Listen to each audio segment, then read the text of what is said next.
You might wonder what it's like to service a Jeep after you go playing out in the mud. That's basically what she's gonna look like right there.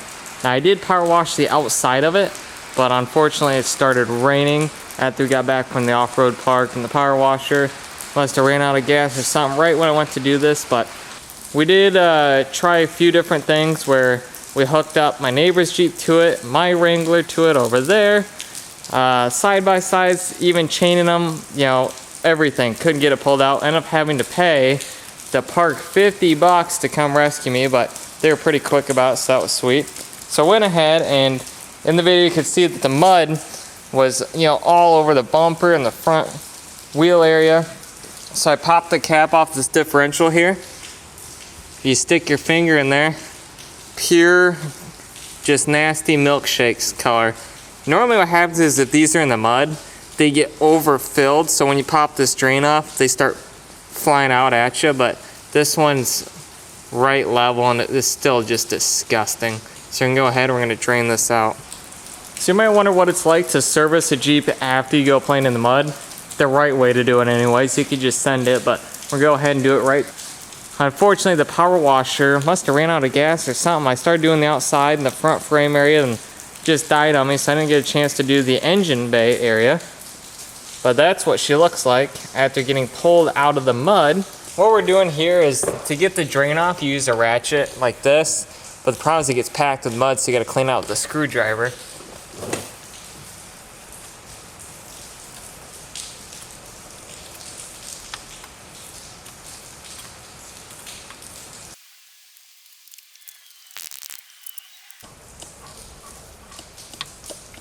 Yuck. That is disgusting.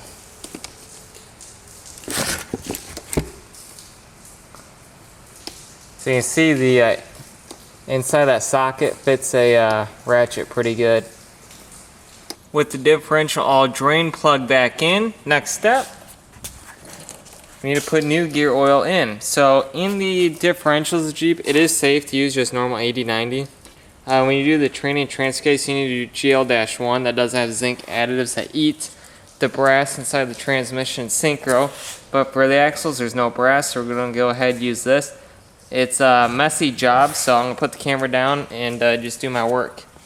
Basically, this is a pump that I use so that way it just pumps the fluid up out of this into the differential. Because the problem is that the hole right here, you can try using a funnel in like a fuel line, but gear oil is so thick that it doesn't drain very easy, and you could sit here forever. I mean, 20 minutes trying to put it in here, so we're just gonna pump it.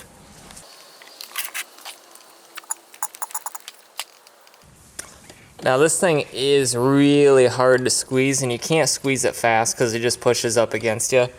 So you gotta just go ahead and just take it. We're gonna keep doing this until it starts to drain out of the fill hole right here. Now this is just a little Harbor Freight pumper, and the reason why I use these cheap ones is because they just don't last that long, so you always want to kind of keep two of these around.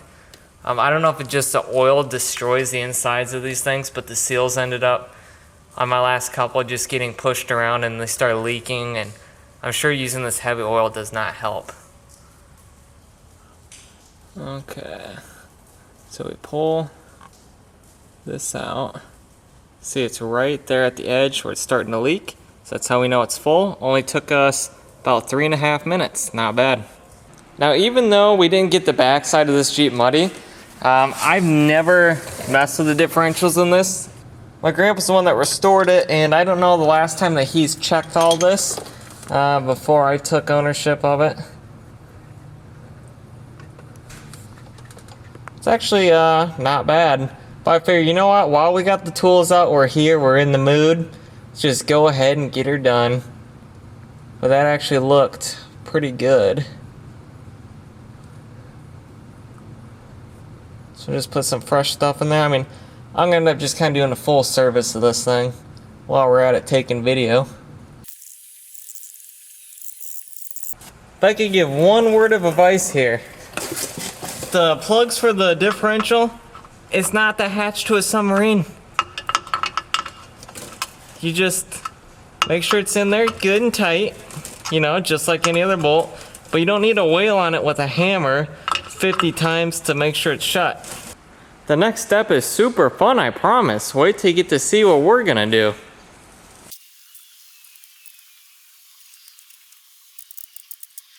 If you haven't guessed yet, we are taking off these hubs. Now this Jeep's got worn locking hubs, so we're gonna take that off.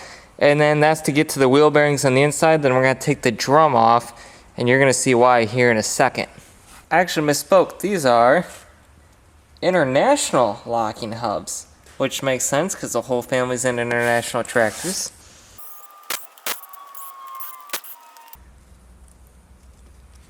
Alright, see how there's a lot of water in here? That is our problem. Look at that, just pouring out. That right there is a money shot. That's why we're in here. See, all this is mucky. Look at that. If you've never done this before, normally on a Jeep, if you don't have a locking hub, this will just be like a flange, and you remove the bolts there. Now when you get to the inside, these are called the wheel nuts, and you do need a special socket for this. I buy these from Willys. We got a couple of them laying around because sometimes I tend to lose them.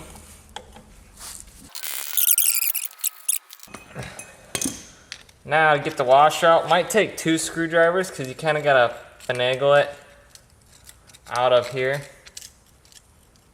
Or if you're slick, you can use your finger like that.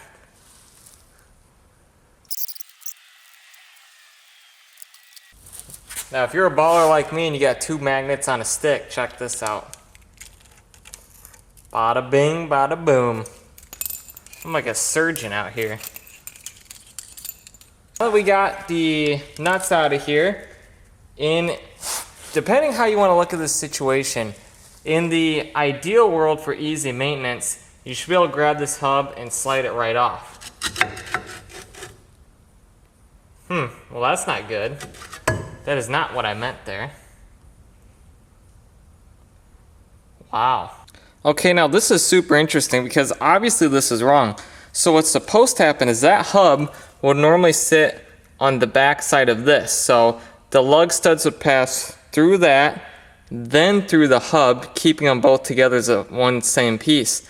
Now the fact that it can slide over, being on the wrong side, these lug nuts are obviously super loose, which does worry me. But the cool thing is that you can slide that hub on and off super easy.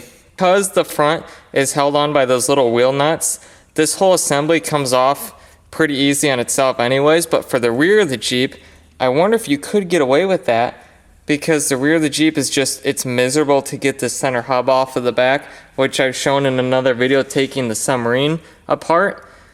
But anyways, even though that's wrong, I'm probably gonna end up just tack welding these lug studs back here. Ooh, look at that. Yikes. I might have to actually fix this thing the right way. Well, that's a good reason to take things apart. So you'll see in here why you need to take this off. Look at this. This is all mud. This is your braking system. So why is this in here? Well, when the hub is over it, it's sealing it, and the only escape is between, where these hubs meet. So what happens is, look at this mud. You lose your braking power completely. That is one reason why drum brakes are absolutely awful for playing in the mud, because on a disc brake, it's all external and exposed, and you don't have to worry about this. You just have to worry about these bearings in here, which I will show you if I can get this hub off. Now what I was saying before this whole hub ordeal caught me off guard, sometimes the hub assembly will not slide off because these brake shoes, you see they can adjust inside of here this way. So if they're pushed all the way out, it's less room to contact the drum, so you have quicker braking. If you have to push the brake pedal down, it has to move this far versus this far. It really changes your braking setup. Now I can tell these brakes were worn out because that hub just slid right off. It should be to the point where you can't really slide that hub off, unless you adjust these brake shoes inwards, which you do that by, there are bolts on the back of here, which mine is packed full of mud, but you basically loosen the lock nut, and then on the end there'll be kind of a nipple that you can twist, and it pushes these brakes in and out. So you want to be careful when you're taking this off because there are bearings in here. There's one on each end. Yep, you know the bearings in there are caked. That sucker's caked. We need to get the bearing out of here and then repack it with grease. We got to get all that water out, spray some brake clean in there, and just repack it, put it all back together, clean all this stuff up.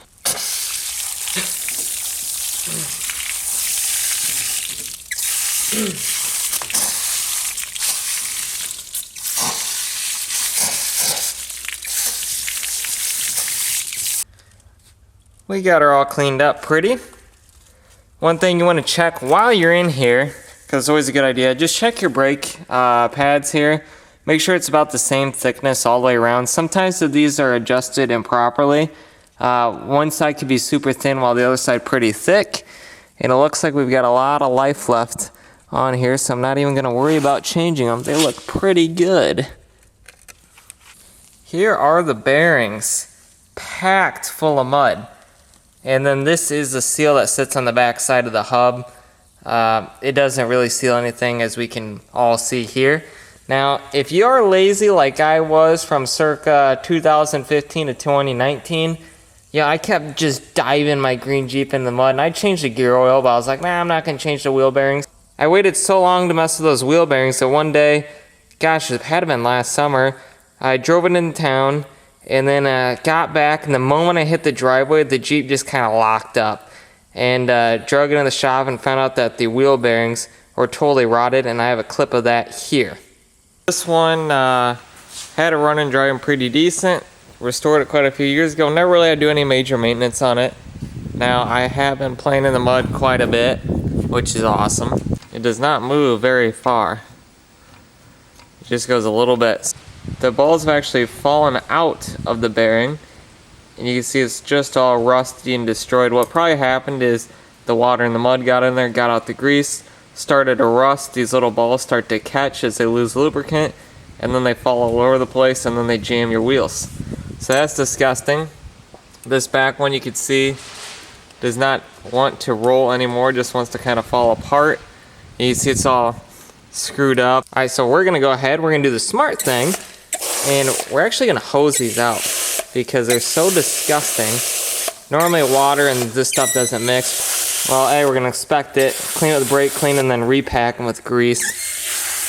So you see they look a lot better, and you just want to make sure that these things are actually still good, still roll around nice. That's good. You just kind of take it, and you kind of scoop it in.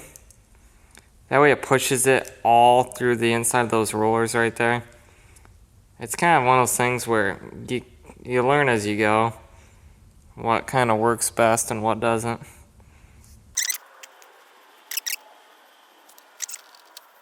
This is part of the locking hub, so here's a little surprise for you. Notice there's a snap ring and this thing rotates around a little shaft. So I pop the snap ring out and push this little shaft piece out here. There are roller bearings inside of this, which are now packed full of mud. So what we need to do the same thing as the wheel bearings. We need to clean this out with brake clean, then repack it. So by cleaning out brake clean, I mean just spraying the snot out of it. And that gets in all the little areas of that. And rotate it. And then we're going to go ahead and just rub a bunch of wheel bearing grease all over that. So that's got a spring system in it, so we don't have to worry about the bearings in that, because there are none. Just essentially these on the outside, which we will definitely clean up. It's almost 11:30 at night, so I just went ahead and slapped this thing back together. Same way as taking it off, you know, not any rocket science there. I was going to take this drum and move it to the other side of the hub, but the problem I found is looking on the inside of this, the pads have worn the way that it is right now. So if I swap sides, it's going to wear weird, mess up the pads and everything. The right way to do it would be to take these drums into town and get them turned down. But you know, at that point, you're just in such a whole nother ball game. Then you might as well put new wheel bearings in it and seals and check the rest of the axle. I mean, it's one of those things where it's a slippery slope for me to do it, so we're just gonna go ahead and leave it. I mean, it's been like this for 15 years, why not? It's daylight because it's a new day. We're here so late last night we didn't get time to finish it. So we're gonna go ahead and rip apart this drum. I'm sure we're gonna find exactly what we found in the other one.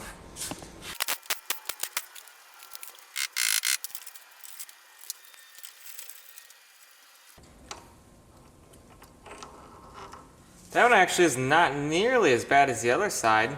I mean, it's not good, don't get me wrong, but it's not terrible.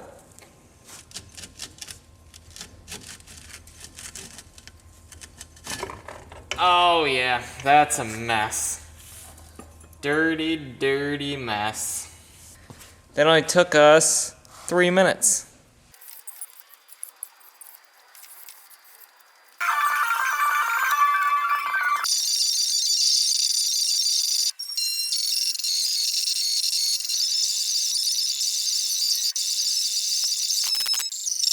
With the hubs fully assembled, there's one other thing I want to do before we put the wheels back on the Jeep. Something that people probably don't think about all that often is all these joints that move on the Jeep, you know, they need greased. So for example, right here on the tie rod end, there's a grease joint there. There's one for each part of the leaf spring shackle here. Another one for the shackle on the back. More of them on this steering linkage here on all sides.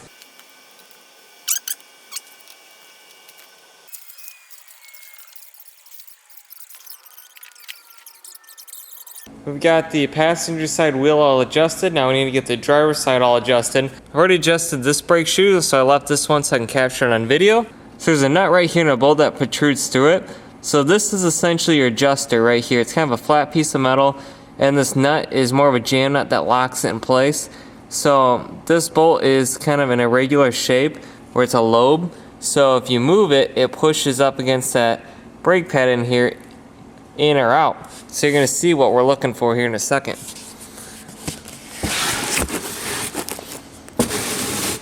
Now sometimes you can move these around just with one wrench. Like see how it's moving the end of the bolt with the wrench? So that means we don't have to do much work. So you see the wheels spinning really easy right there, right? That means that the brakes are not quite adjusted there. So we can go ahead and just keep spinning it around. It's more of a random guessing game than anything else. And the problem is there's not a lot of room inside of this knuckle area for doing this. It's actually one of my most dreaded. Alright, so we just turned it a little there. Alright, check that out. So it's hard to move that tire, right? That's because that brake shoe is now pushed out. So what we need to do is back it off a hair. See it's dragging there. Now that I've been working that nut a little bit back and forth, the lobe's actually not moving anymore. So I have to actually do it the proper way here with the tool to adjust that lobe. I use a pair of vice grips. So it's a little much. And that is perfect. So we know that that brake shoe is pushed out far enough, but not too far that it's touching the wheel. No scraping marks, so now it's got a minimal amount of distance when you hit the pedal. It's just got to move a hair rather than having to move a bunch.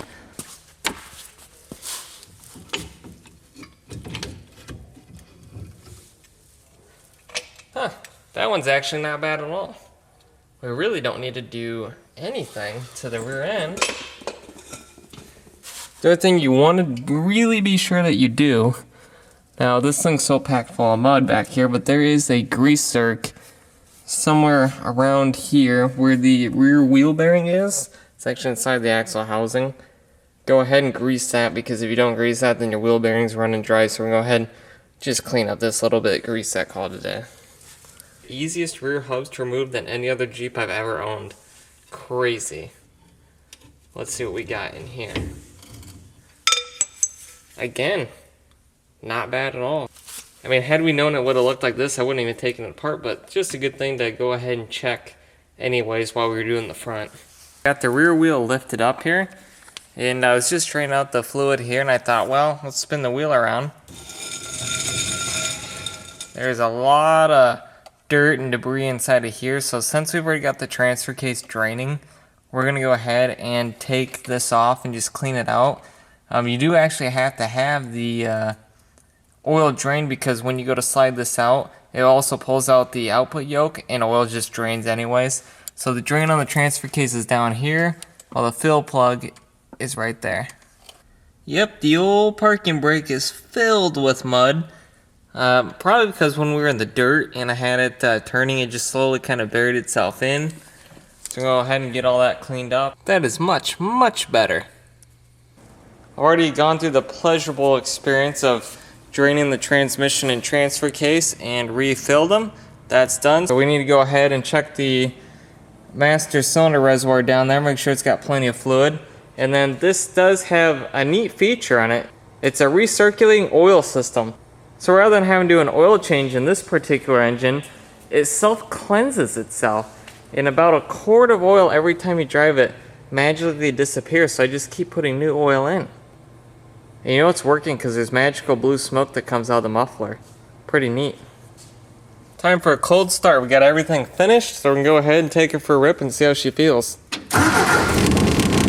This is the best running Jeep ever, which is hilarious because it's got the aftermarket Solux carburetor on it, and most people can't even get their Jeeps to run right with this carb, but I've never changed it because it's just one of those things where if it ain't broke, don't fix it. So that's kind of how I've been playing this game.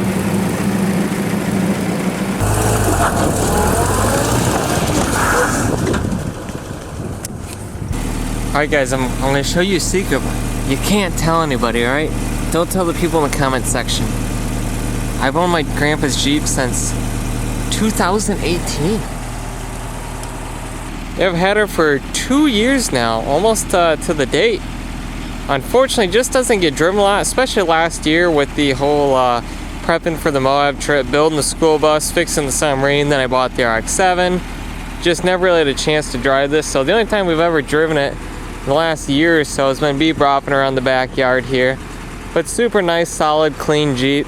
So I think the goal for this year is to just kind of use her for the car cruise in. You know, it's nice knowing having everything fully serviced, checked all the wheel bearings, greased everything, oil changes, etc. So I think the plan for this year is just we're going to be using her at the car shows. As long as there is a car show due to the coronavirus, every time I bring an old Jeep to the car show, there's always someone that comes up to me, and everybody's got a Willys Jeep story, just like everybody's got a Volkswagen Beetle story. So it's always cool to hear what they've got to say. Fun fact, when I was going to get a Wrangler a few years ago, I was actually going to have this decal remade as well as the Willys decal that would go on the hood of a Wrangler, and I'd make my own little Willys Wrangler Jeep. But then Wrangler actually came out with the Willys edition, so I didn't have to do that. Getting kind of dark outside, some mosquitoes coming out, so I'm going to go ahead and throw the Jeep in the shop and start working on another project.